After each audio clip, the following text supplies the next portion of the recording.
હાલો મિત્રો, જય માતાજી, જય વસરાજ। આજે જો આપણે કઢી બાજરાના રોટલા બનાવ્યા હે। અને મિત્રો આ કઢી અમારે ગુજરાતીને કઢી જો કઢી ને બાજરાના રોટલા હોય એટલે બીજું કાંઈ જોઈ નહીં। જો આ કઢી આપણે કર્યું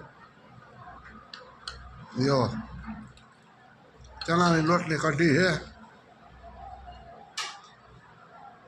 કઢી ને બાજરાના રોટલા હોય, જ્યાં બાજરાના રોટલા ગરમ ગરમ બાજરાના રોટલા હોય, જ્યાં બાજરાના રોટલા ને માખણ ચોપડી બહુ મજા આવે મિત્રો। જ્યાં આપણે સંભારો, લીમડાનું કાચું, આ મરચાં, જ્યાં છાશ। તો હાલો બધાય જમવા। વિડીયો સારો